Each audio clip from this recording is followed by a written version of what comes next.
نحمده ونصلي على رسوله الكريم اما بعد فاعوذ بالله من الشيطان الرجيم بسم الله الرحمن الرحيم رب اشرح لي صدري ويسر لي امري واحلل عقدة من لساني يفقهوا قولي۔ اسلام بچوں کو بہت اہمیت دیتا ہے۔ بچے اللہ کا عطیہ ہیں۔ اللہ سبحانہ وتعالی جس کو چاہتا ہے لڑکیاں عطا کرتا ہے، جس کو چاہتا ہے لڑکے عطا کرتا ہے، جسے چاہتا ہے لڑکے اور لڑکیاں ملا کر دیتا ہے، اور جسے چاہتا ہے بانجھ بنا دیتا ہے۔ اولاد ایسی نعمت ہے جس کی دعا انبیاء علیہم السلام نے بھی کی۔ قرآن مجید میں حضرت زکریا کے بارے میں آتا ہے، ہنالک دعا زکریا ربہ، وہی زکریا علیہ السلام نے اپنے رب سے دعا کی، رب ہب لی من لدنک ذریۃ طیبہ انک سمیع الدعاء، اے میرے رب مجھے اپنے پاس سے ایک پاکیزہ اولاد عطا فرما، بے شک تو ہی دعا کو بہت سننے والا ہے۔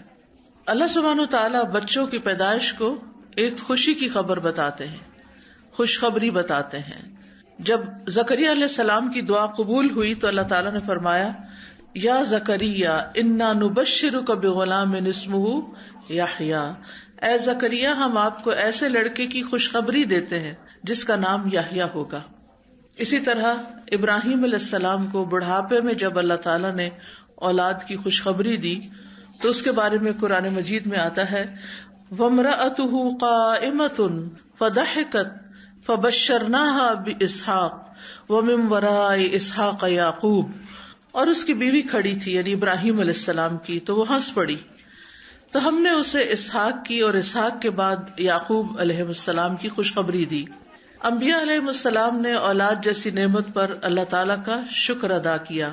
ابراہیم علیہ السلام بچوں کی پیدائش پہ کہتے ہیں، الحمدللہ الذی وہب لی علی الکبر اسماعیل و اسحاق ان ربی لسمیع الدعاء، سب تعریف اللہ کے لیے ہے جس نے مجھے بڑھاپے میں اسماعیل اور اسحاق جیسی اولاد عطا کی، بے شک میرا رب تو بہت دعا سننے والا ہے۔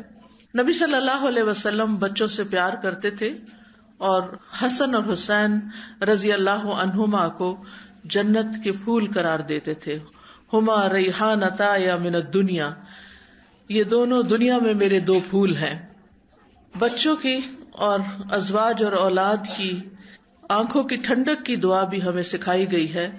عباد الرحمن کے حوالے سے قرآن مجید میں آتا ہے، ربنا ہب لنا من ازواجنا وذریاتنا قرۃ اعین واجعلنا للمتقین اماما، اے اللہ ہمیں ہماری ازواج اور اولاد سے آنکھوں کی ٹھنڈک عطا کر، یعنی یہ انسان کے لیے خوشی کا باعث ہوتے ہیں، اور ہمیں متقین کا امام بنا۔ رسول اللہ صلی اللہ علیہ وسلم نے بچوں کو پودے بھی کہا ہے، فرمایا اللہ ہمیشہ اس دین میں ایسے پودے لگاتا رہے گا جنہیں وہ اپنی فرما برداری میں استعمال کرے گا، یعنی نیک بچے پیدا ہوتے رہیں گے اور آگے چل کر دین کی خدمت کرتے رہیں گے۔ بچے دین کو مضبوط کرنے کا ذریعہ بھی ہیں۔